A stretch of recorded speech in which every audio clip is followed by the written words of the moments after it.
estuvimos hablando, bendito sea el nombre del Señor, que cuando nosotros subimos de nivel, porque sabemos que Dios, hablamos de subir de nivel porque no tenemos otra manera, siempre digo, no tenemos otra manera de expresarlo, es la manera que nosotros como seres humanos, pues lo podemos ver, ¿verdad? Donde Dios nos lleva a otra atmósfera, a otra área, a otra esfera celestial diferente que no conocíamos. Y cuando entramos en este tipo de esferas nuevas, estos ambientes nuevos en el Señor, que Dios nos da, nos sube de puesto, vamos a decir, amén, nos enfrentamos con enemigos, eso hablábamos, ¿verdad? Con enemigos que nunca habíamos conocido. Y no era que no estaban ahí, pero realmente nosotros pues no teníamos que lidiar directamente con ellos. Ahora que nosotros estamos entrando en una guerra espiritual territorial, en guerra de frente, de lleno, contra el reino de las tinieblas, pues claro, nos encontramos con estos enemigos y tenemos que conocerlos, tenemos que reconocerlos y tenemos que saber cómo interceptar su trabajo, cómo atacarlos, cómo quebrantar lo que ellos pueden hacer en nuestras vidas y en nuestras familias, nuestras iglesias, nuestras ciudades.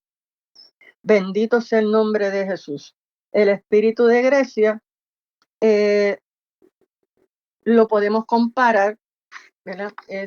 Lo podemos comparar con el episodio, ¿verdad? La parte bíblica donde vemos al endemoniado Gadareno, que cuando Jesús le pregunta, el demonio le dice que se llama Legión y se lo dice en singular, me llamo Legión, pero a la misma vez una legión son muchos. O sea, aquí vemos un principio espiritual bien importante. Ese es el principio también de los principados y es lo que rige también, podríamos decir, este espíritu de Grecia. O sea, en el caso del endemoniado Gadareno, traigo ese porque todo el mundo, por lo menos las personas que estamos aquí, todo el mundo está familiarizado con esa porción bíblica. Habla un demonio, que es el líder, eso es parte del principio espiritual, son muchos, porque era una legión total, era un gran número de demonios, pero era un solo líder.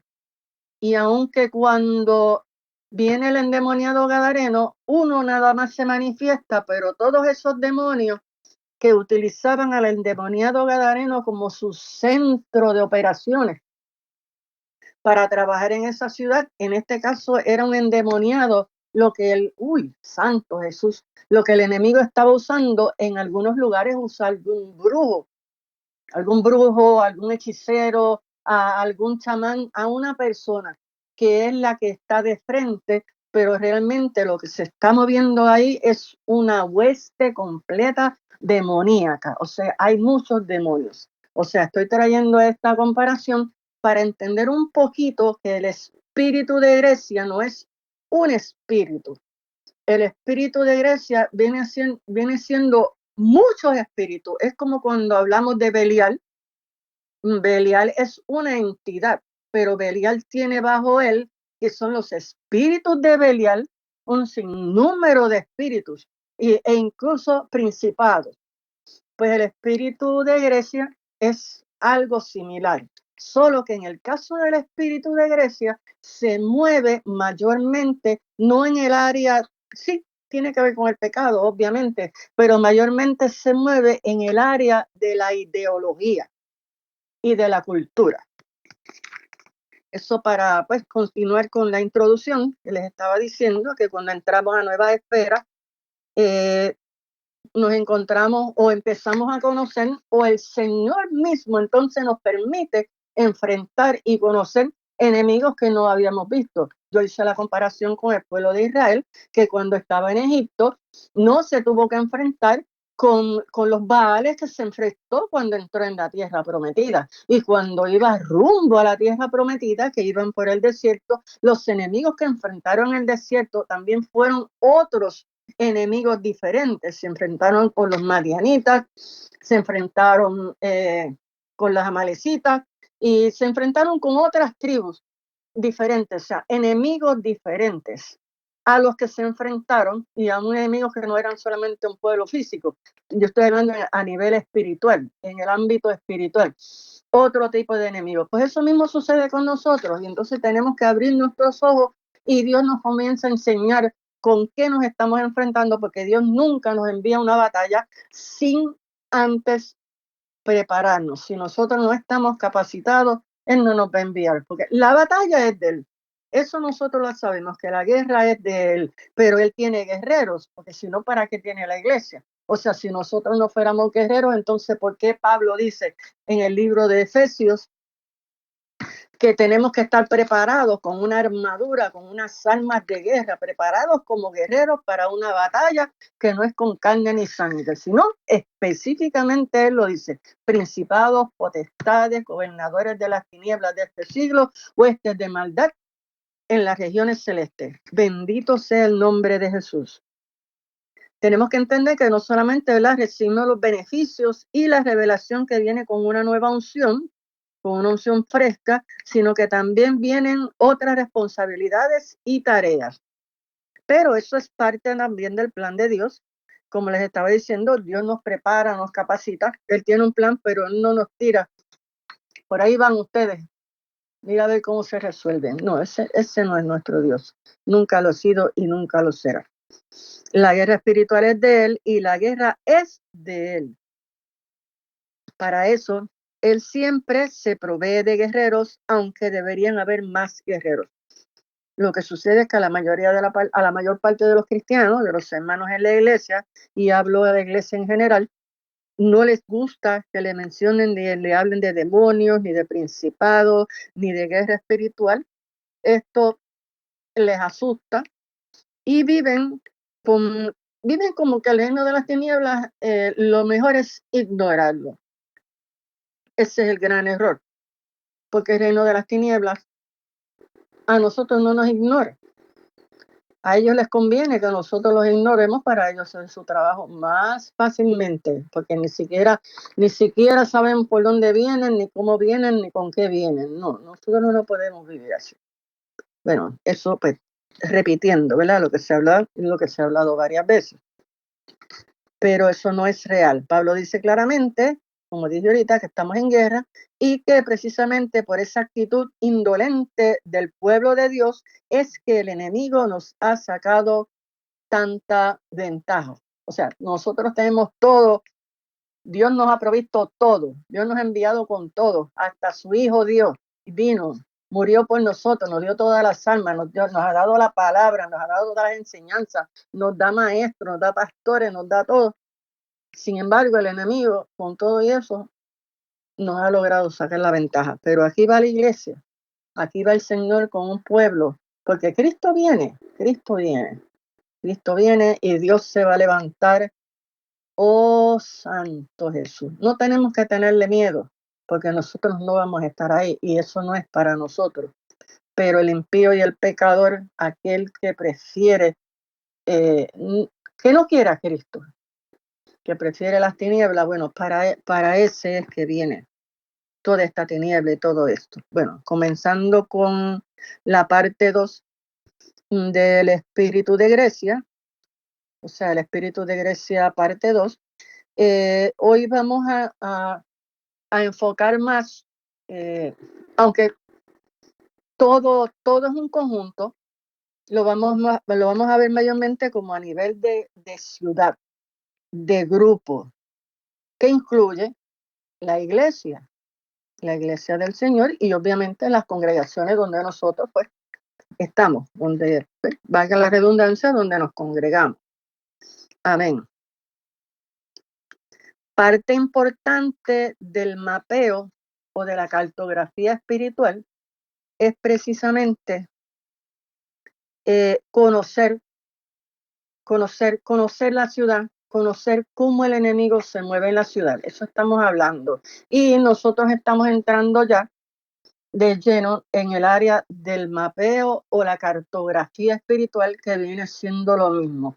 Ver cómo es que el enemigo acampa en nuestra ciudad, cómo es que está fortificado, qué áreas tiene dominadas con qué y cómo vamos a entrar a cada área que tenemos que derribar, porque a veces si vamos con nuestros ojos carnales, vamos a ver muchas cosas, pero realmente tenemos que ir dirigidos por el Espíritu Santo para realmente ver, porque el enemigo es engañoso.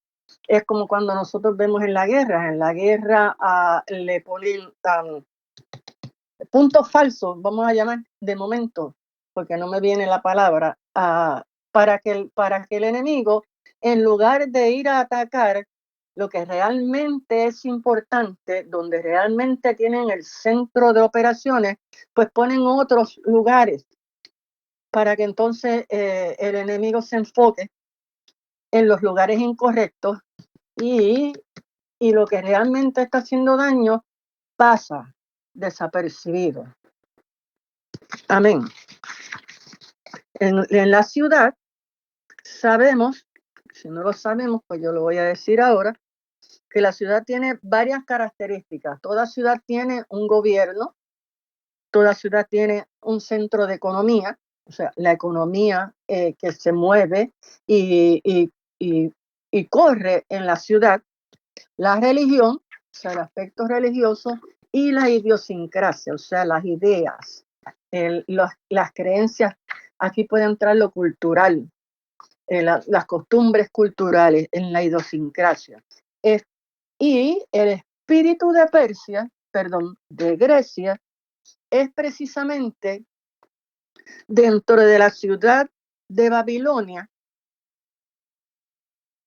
Nosotros hablamos de la ciudad de Babilonia. La ciudad de Babilonia es una ciudad espiritual que Satanás ha levantado, pero es mundial. Es la corrupción, vamos a decir, o lo contrario a la Jerusalén que Dios hizo para nosotros. Y entonces, como Satanás todo lo copia, pero lo copia corrupto, dañado, ellos han elaborado un sistema mundial que es la Babilonia, la gran ramera, con la que fornican todos los reyes de la tierra. Todos los reyes de la tierra fornican con ella. Ese es el aspecto de gobierno.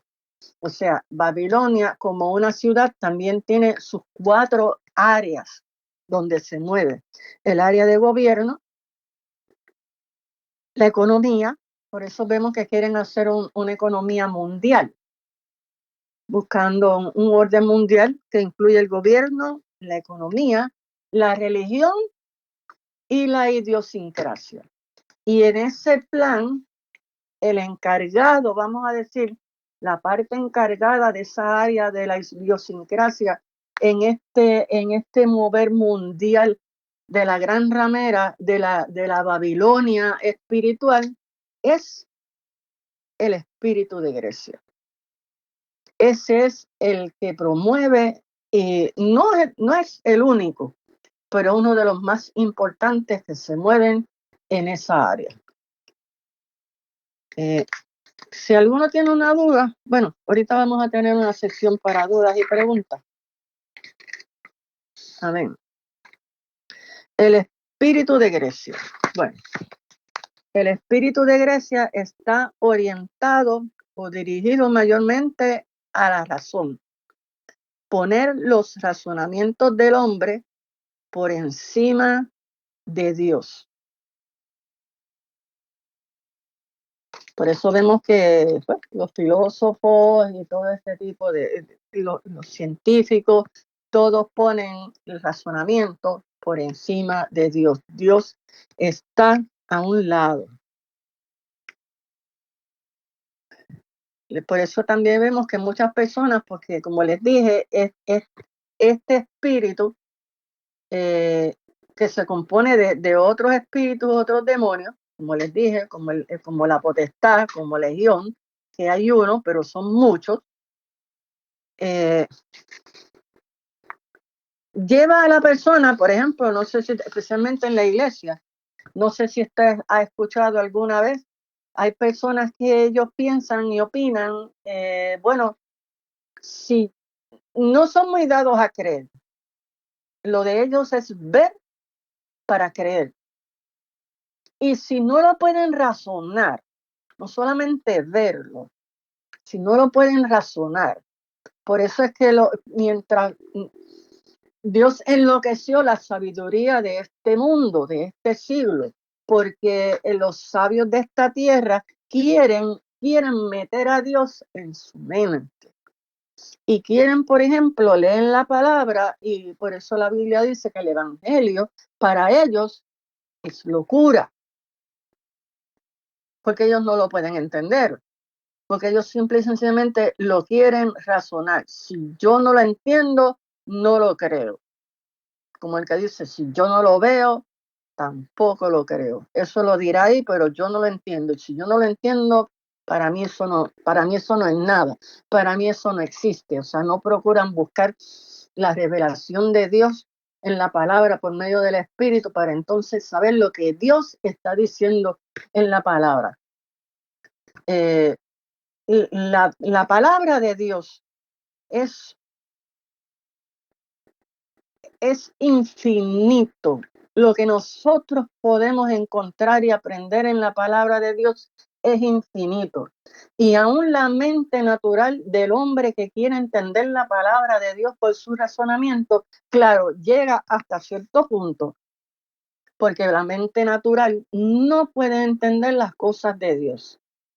No solamente la letra, esa letra que nosotros vemos ahí, dice la misma Biblia que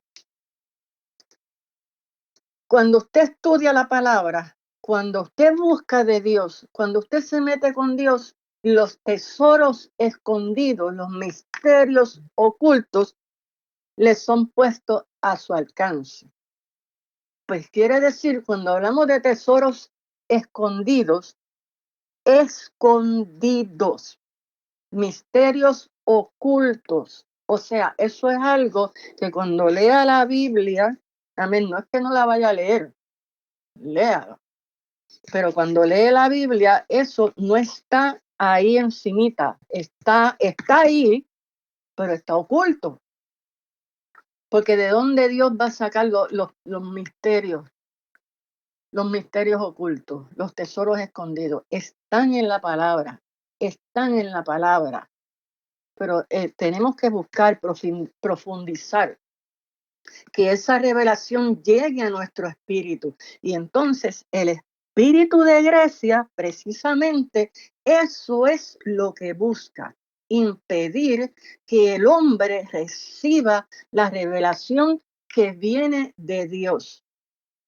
Y ha sido bastante efectivo en eso, porque aún en la iglesia, como les dije ahorita, vemos hermanos cristianos que no quiero criticar, pero como yo decía en un tiempo, no pasan del Salmo 23. Jehová es mi pastor, nada me faltará. Esa es su lectura de la palabra.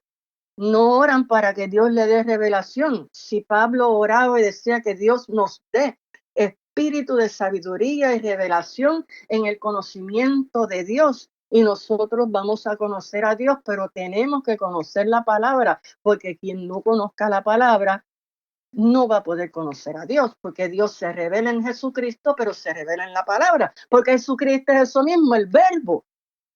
Jesucristo es la palabra que se hace vida en nosotros. Entonces podemos orar por un enfermo y podemos pedir, Dios mío, que esta palabra que dice que por sus llagas fuimos sanados se convierta en vida en este cuerpo, produzca vida, produzca salud, que los muertos vuelva a revivir, que los secos vuelva a reverdecer, que los muertos resucite, porque la palabra es vida, es vida.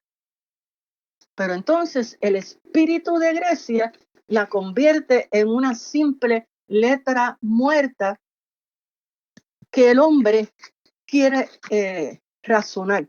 y entenderla por medio del razonamiento. El espíritu de Grecia acepta el razonamiento por encima de recibir revelación directamente de Dios al espíritu.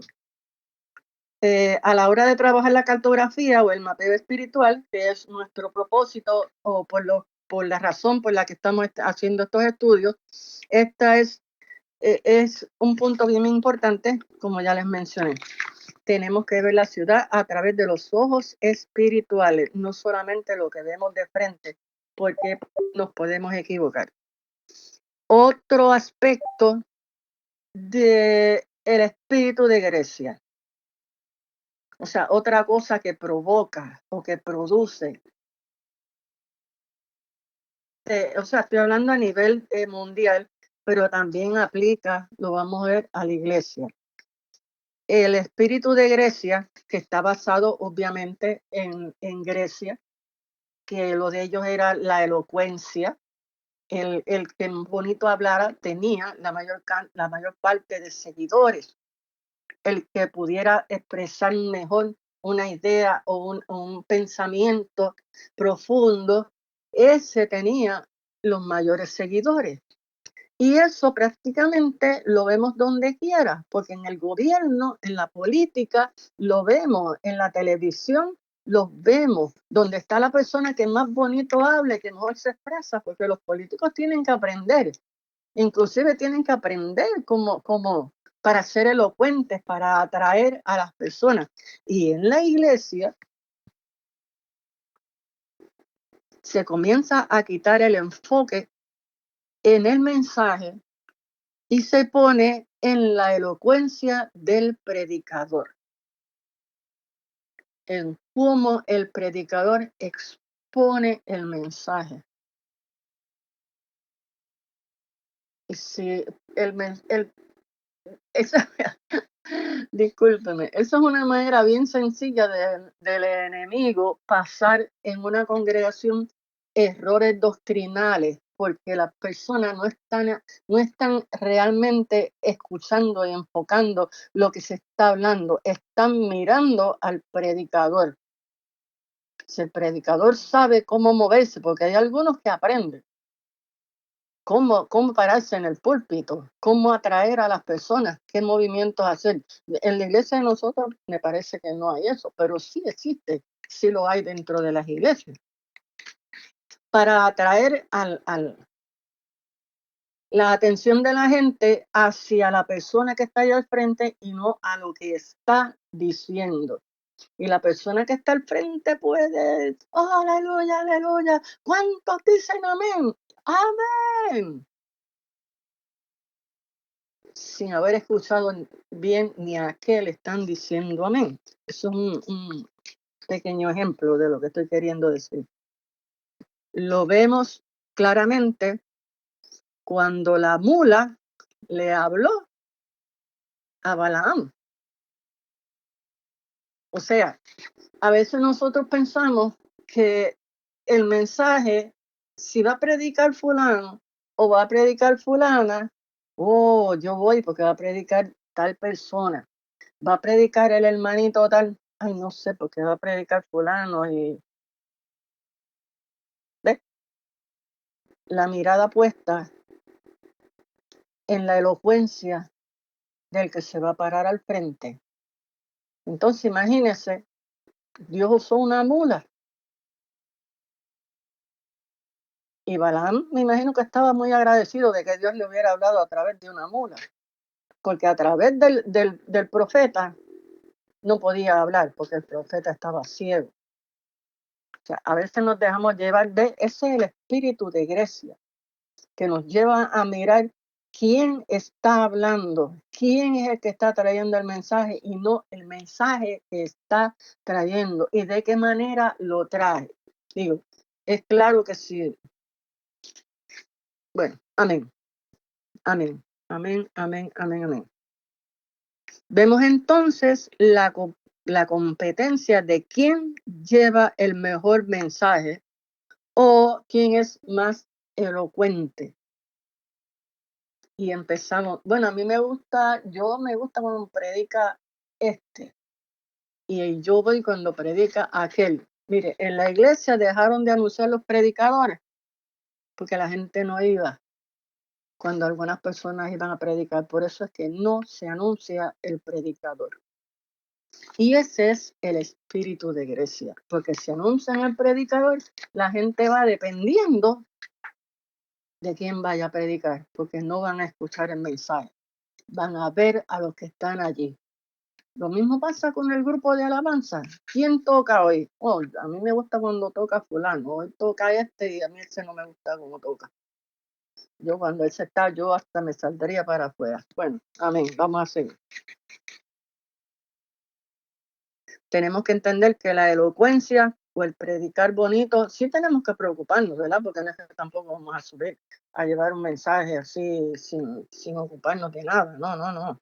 Amén, amén. Pero lo más importante es la unción. La elocuencia no cambia vidas. La unción cambia vidas y las transforma. O sea, siempre por el Espíritu de Dios. Cualquier otro espíritu que se quiera mover, pero como les dije ahorita, si nosotros no sabemos cómo se mueven los espíritus, no los vamos a evitar, porque caemos en lo mismo. No, yo no voy el domingo porque el domingo va a predicar fulano y yo no lo soporto. Aleluya. Otro punto, el perfeccionismo del hombre en su forma mental y física. Estamos hablando, no olvidemos, del espíritu de Grecia. Los griegos son muy conocidos porque les gusta desarrollar el físico. Usted ve las esculturas de los griegos y todos son de personas muy bien formadas, muy desarrolladas. Nunca va a haber un gordito o una gordita. Siempre va a haber seres humanos en lo que ellos consideran perfección física. En la forma mental tenemos, por ejemplo, la filosofía, el culto a la mente, a la razón, a las diferentes formas de pensamiento, descubrir el sentido de todo a través de la mente, de nuestro razonamiento, los razonamientos y las ideas. Hoy esto se manifiesta como el humanismo secular. Y esto se infiltra en, tal vez, no sé en la congregación de nosotros, ¿verdad? Porque yo he estado en muchas congregaciones, por razones que no vienen, que no le interesan a nadie. Amén. Pero realmente hay iglesias que están muy llenas de humanismo. Del razonamiento natural, porque el Espíritu Santo allí no se mueve y lo único que les queda es una apariencia de piedad, y cuando usted entra, todo lo que hay es pura intelectualidad. No hay nada más, porque el Espíritu Santo allí no se mueve. Saben prepararle un bosquejo, tremendo bosquejo, y saben llenarlo con todos los versículos que hay en la Biblia, pero cuando terminan no se ha movido ni una hoja en la iglesia porque el Espíritu Santo no estaba ahí. Mucho perfeccionismo a la hora de preparar el bosquejo, mucho perfeccionismo a la hora de cómo yo presento un versículo, de lo que digo del versículo, según mis conocimientos, según el diccionario griego, por cierto, griego. Mucho cuidado cuando esté usando el diccionario griego para hacer sus mensajes, que el diccionario griego sea para trabajar la revelación de lo que va a predicar, que Dios le dio. Dios le da la idea, Dios le da el mensaje, y si usted tiene que ir al diccionario griego, porque el Nuevo Testamento está escrito en griego, bueno, vaya, pero no someta el mensaje a las definiciones y a lo que expresa el diccionario griego. Someta a lo que dice el diccionario, a la revelación que Dios le ha dado, a lo que Dios quiere comunicar. Tenemos que tener mucho cuidado con el humanismo secular y con meter nuestras ideas en los mensajes. Esa es la filosofía. Y en cuanto al perfeccionamiento físico, pues el fisiculturismo, todas las ciudades están llenas de gimnasios. Gimnasios por todas las esquinas, gimnasios en todos los centros comerciales. Dietas, gimnasios, rebajas, ejercicio, por aquí, por allá, por aquí, por allá, dietas, gimnasio. Eso es un culto al físico. No es que no nos cuidemos, pero nosotros nos cuidamos por salud. Pero hay que tener cuidado que el fisiculturismo es culto al físico. Y esto se convierte en idolatría. Es como si también estuviéramos más pendientes a cómo se ve la iglesia, a que esté toda bien bonita, toda perfectamente arreglada, el altar, que no haya nada, no se vea nada, el sonido, ni un por ningún lado, todo perfecto, los instrumentos, pero no hay unción. Eso es una forma de idolatría. Otro punto que tal vez nunca he escuchado, el juramento hipocrático, o sea, la farmaqueia, el sistema de salud. El sistema de salud nuestro está totalmente basado en la alquimia y en un dios griego que se llamaba Epicurio. Las clínicas salen de Grecia y el espíritu que se mueve en clínicas y hospitales, créame, es el espíritu de Grecia. Espíritu de dioses griegos. Cuando usted mira el símbolo que representa a la medicina y a los médicos, usted va a ver una serpiente enrollada en un báculo. Eso es totalmente del espíritu de Grecia. Y la medicina y el sistema de las clínicas que hoy son los hospitales salen de ahí. Y lo que le mencioné del juramento hipocrático, ese es el juramento que hacen los doctores, los médicos cuando se gradúan. He escuchado que en algunos sitios no lo quieren, pero hasta donde yo sé, todos lo tienen que hacer. Si usted lee ese juramento, ellos hacen un pacto. Por eso se llama hipocrático. Hacen un pacto con Hipócrates. Hipócrates es uno de los dioses griegos. En un momento dado fue un sabio, pero es un dios griego. Y el juramento hipocrático es un pacto hecho con Hipócrates. Amén. Esta es una realidad. Hasta ese punto, el espíritu de Grecia está en nuestra sociedad, en nuestras vidas metidos, que no tenemos ni la menor idea. Ni la menor idea. Es más, los defendemos. Digo, yo estoy hablando de los médicos que hacen el juramento, pero imagínense, después de haber estudiado y haberse roto la cabeza madrugando, bueno, pues cualquiera hace ese juramento, ¿verdad? Porque lo único que quiere es trabajar de lo que estudió. Y eso no quiere decir que todos los que trabajen en un sistema de salud, porque son muchos los que trabajan con cosas relacionadas con el sistema de salud, tengan algo que ver con nada de esto. Amén. Yo no puedo decirle nada, pero el juramento hipocrático es parte del sistema del espíritu de Grecia. Como muchos saben, ¿verdad? Digo, Dios le bendiga a todos. Yo soy del área médica, ¿verdad? Tengo certificaciones médicas y esas cosas. Ahora, lo que usted dice es verdad, pero ese oath o ese oath, ¿cómo usted le acaba de decir? Uh-huh. ¿Cuál es el nombre en español? Juramento. Juramento. Hubo uno, ¿verdad?, que se escribió en el 1849. donde ahí se dice que jura por Apolo el physician, el médico, pero también, ¿verdad? Como usted dice, hubieron personas, a lo mejor los activistas, que pudieron a lo mejor quejarse de esto. Sin embargo, hay uno que se hizo en el 1910, donde dice que en la presencia del Todopoderoso. Amén.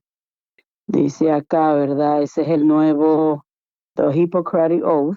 Nos dice, en la presencia del Todopoderoso, delante de mi familia, los maestros, mis compañeros, ¿verdad? Y todo eso. Hay un nuevo oath que se hizo. Sí, es la culebra esa, todavía sigue el mismo logo del área médica. Como sabemos, como dijo el hermano Johnny, ¿verdad? Todo viene, la ciencia viene de Jehová. La ciencia incluye los médicos, porque los médicos son pura ciencia. Ahora, como sabemos, el enemigo siempre trata de tilverizar lo que el Señor hace, ¿verdad? Haciendo pacto y haciendo cosas con las mismas cosas que ya Dios creó, porque Satanás no puede crear nada. Entonces, eso lo tenemos, ¿verdad?, que tener en cuenta. Ese es mi aporte sobre eso. Si hubo un cambio sobre esta, y sí, me acuerdo que cuando yo me gradué, también lo tuve y fue algo que sí que hace tiempo, 2005, y sí me dio bueno. Pero ese logo siempre me llamó la atención, le digo, culebras, bueno, yo nunca he sido muy amiga de las culebritas esas, pero después cuando viene el Señor uno va, ¿verdad?, entendiendo, pero como usted dice, hay cosas que están ahí, nosotros todavía somos de este mundo y no podemos en realidad, las cosas tienen que proceder, no es que nos vamos, ¿verdad?, a afiliar a lo malo, ¿verdad?, porque al que Dios más Dios demanda y nadie pasará, ¿verdad?, por bobo en aquel gran día, cuando el Señor nos llame a todo a juicio, pero sí, exactamente, eso quería mencionarle ahí. Dios le bendiga. Amén, amén. Gracias, Paceli. Sí. Gracias por todo, ¿verdad? Sí, por eso creo que mencioné que leí en algún sitio que le habían hecho unos cambios. Que muchas universidades, muchos lugares habían cambiado y habían quitado esa parte, pero me alegro que lo pudimos escuchar claramente, con todos los detalles, con fecha y todo, de que realmente se cambió, pero sigue siendo el juramento hipocrático. Bueno, yo lo traje como parte del estudio.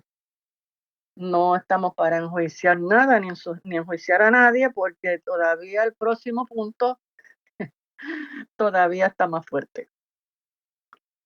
La hermenéutica. La hermenéutica.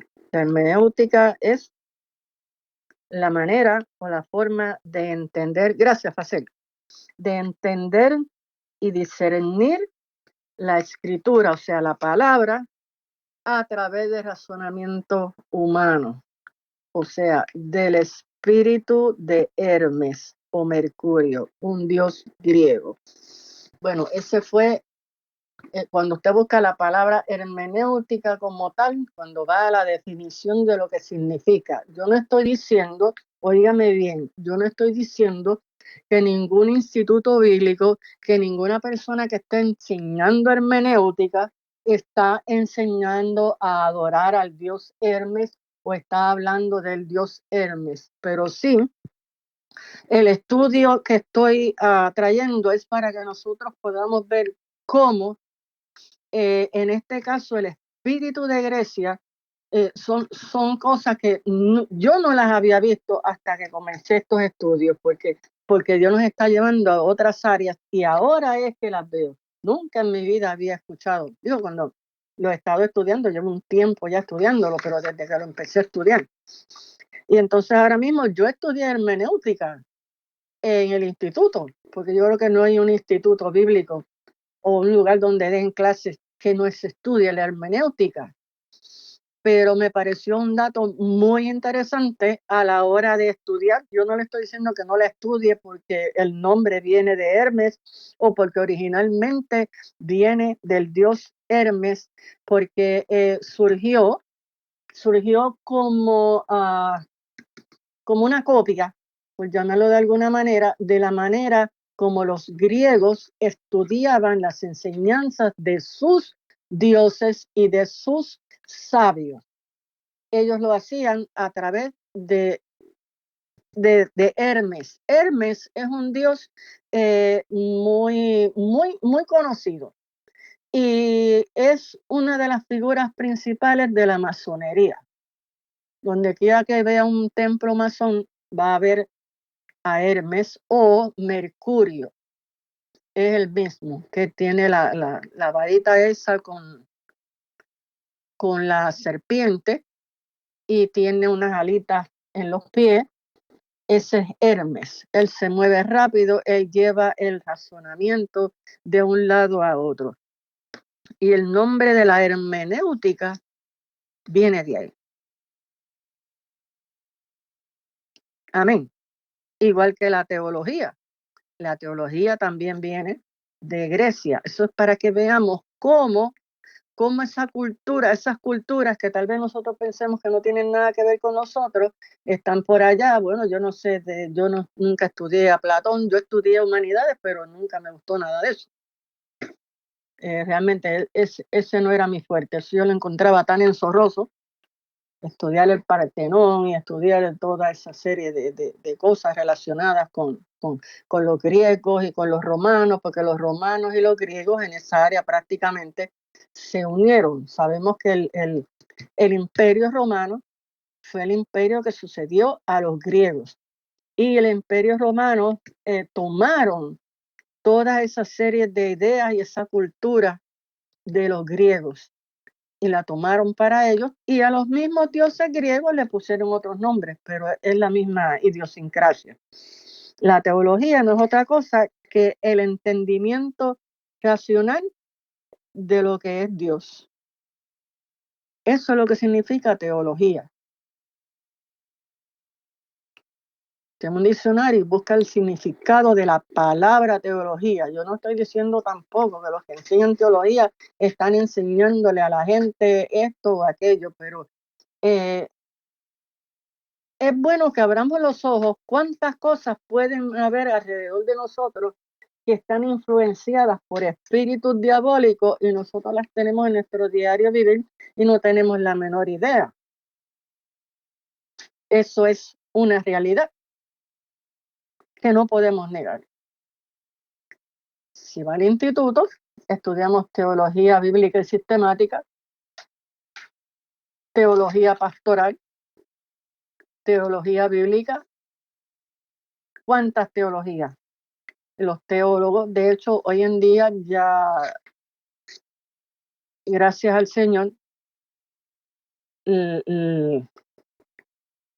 la revelación del Espíritu Santo de lo que realmente es precisamente la revelación y el rema de Dios está echando a los teólogos a un lado. No es que no tengan conocimiento, pero un teólogo sin la unción del Espíritu Santo es un zafacón de conocimiento, un zafacón de letra. Pero un teólogo, o sea, un estudioso de la palabra de Dios, pero con el Espíritu Santo, por seguirle llamando teólogo, porque teología es el entendimiento racional de lo que es Dios. No podemos entender a Dios por la razón, solamente a través del Espíritu. Y así nos vamos a muchas ramas que nos rodean y que nosotros, el servicio que nosotros utilizamos. La psicología, el estudio de la mente. Los psicólogos estudian la mente, pero no usan a Dios. Ahora, por eso hablamos de un psicólogo cristiano, donde estudia la mente, pero desde el punto de vista de Dios. Bueno, yo no veo ningún psicólogo, porque el psicólogo natural, el hombre natural, como parte de su tratamiento, a las personas, la mayor parte del sistema envuelve levantar el ego de la persona. O sea, que la persona se empieza a sentir mejor, se empieza a levantarse ella. ¿sí? Y lo único que están haciendo es alimentar el ego de la persona para contrarrestar lo que serían cosas de demonios que están actuando en la vida de la persona, pero como él no cree en los demonios, ya un psicólogo que cree en demonios, pues sabe que eso es demoníaco, que no es mental, que no es psicológico, porque psicológico viene de psicología. Bueno, yo no voy a entrar muy profundo en nada de esto. El hombre es, según la psicología, el hombre es el centro de todo lo que le rodea. Van llevando al hombre pensar que él es Dios. Otro punto. Hoy, mientras más voy avanzando, ¿a qué hora es? Tengo que cubrirlo rápido. La democracia. La democracia también viene de una palabra griega. La democracia es un sistema que lleva al hombre a buscar la dirección de su vida, gobernar su vida, porque mayormente tiene que ver con gobierno, ya sea individual, de un grupo, de una ciudad, de una nación, tomar toda decisión sin Dios. Nuestra democracia, ¿cómo funciona? Se ponen unos candidatos y se vota. O sea, el pueblo, el poder de la mayoría, el poder del pueblo.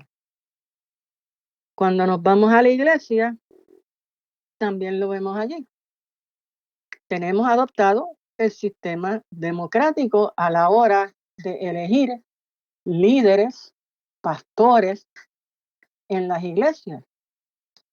Ponemos unos candidatos, es más, hasta las personas ponen los candidatos y vamos y votamos por el que nosotros creemos.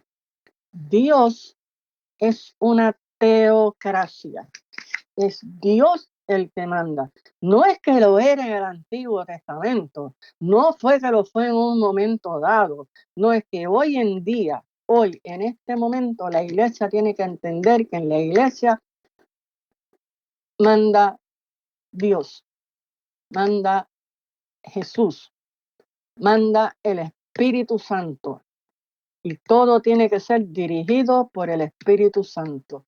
Hay concilios que se reúnen, van a escoger quién va a ser pastor en una iglesia. Bueno, yo no sé si ellos oran o no oran, pero ellos por medio de las votaciones es que eligen el pastor. Y así es que se elige. Y en la iglesia, así es que se eligen los líderes. Amén. También afecta la unidad de la familia y la unidad de la iglesia, porque al ser todos dirigidos por nuestra propia mente, por lo que nosotros entendemos, por lo que nosotros comprendemos, pues cada persona tiene sus propias ideas, tiene sus propios pensamientos, tiene una manera diferente de verlo. Si somos 50 en el grupo, son 50 ideas probablemente diferentes. Puede que 2 estén de acuerdo en alguna parte de la idea, pero en el resto no. Entonces, esas 50 ideas, ¿qué es lo que provoca? Porque el que tiene que prevalecer es Dios. La unidad es en el espíritu. Cuando Pablo y Silas fueron enviados, se reunió el concilio, pero fue el Espíritu el que dijo a quiénes iban a ir. Y es el Espíritu Santo el que tiene que dirigir. De lo contrario, lo que se está moviendo dentro de la iglesia es el nacionalismo, o sea, lo que todos pensamos, lo que yo creo, lo que tú crees, no, porque la Biblia dice esto, yo lo que creo es esto, y aquí dice esto otro, y yo creo esto otro, y nos ponemos todos, y terminamos, ¿qué? Divididos. Cada uno por su lado. Eso es el espíritu de iglesia. Yo no estoy hablando, que conste, de la iglesia cristiana, camino de santidad. Yo estoy hablando del efecto del efecto que produce en la iglesia y en los grupos cuando nosotros, en lugar de poner a Dios primero a la hora de tomar cualquier decisión y que sea Dios el que hable, porque también la iglesia ya está tan acostumbrada a tomar las decisiones que yo creo que ni le preguntan y tienen el oído tan cerrado porque como no lo usan para escuchar lo que el Espíritu tiene que decir, pues no lo oyen. O yo sentí, pues no sienta, oiga al Espíritu Santo, amén, porque los sentidos no son del Espíritu, los sentidos son de la carne. Yo no estoy hablando de la iglesia cristiana camino de santidad, amén. Al ser dirigidos por nuestra mente, por nuestra razón, por nuestras ideas, por lo que nosotros consideramos correcto y no por Dios, tomamos diferentes rumbos, pues cada quien piensa diferente y ve las cosas de diferente manera, no a la manera de Dios. Promueve la división y lo que es peor aún, promueve la competencia.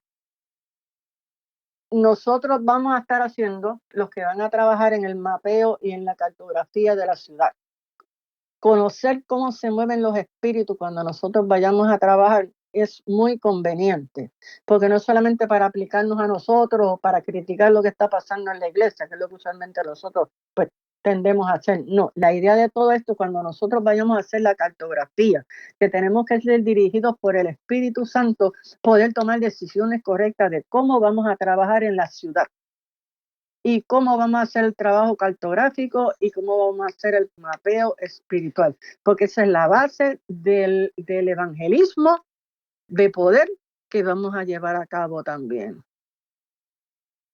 En realidad, en Dios, en Jesús, no hay democracia. Le gusten a los cristianos de este tiempo o no, especialmente cuando tienen que elegir un partido.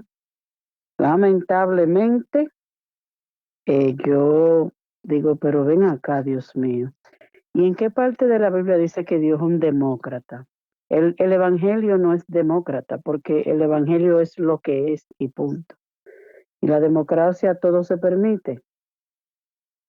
Señora, la iglesia no, es que no hay democracia, es que no. Pablo y Silas, como usted dice, ellos oraban y Bernabé y escogían a los líderes. O sea, no entiendo en qué tiempo de la etapa de la línea, ¿verdad?, del Evangelio cambiaron tanto las cosas. No, porque después entonces el pueblo está diciendo que nosotros queremos subyugarlo con nuestras. Es que Dios ha puesto unos líderes frente de una iglesia y lo escogió a ellos, lo marcó a ellos, porque tienen la capacidad, ¿verdad?, la inteligencia y todo lo demás para elegir líderes. Lamentablemente, este es el evangelio que se vive hoy. No recibimos la palabra porque es la palabra de Dios que se está hablando, sino de quién la está diciendo.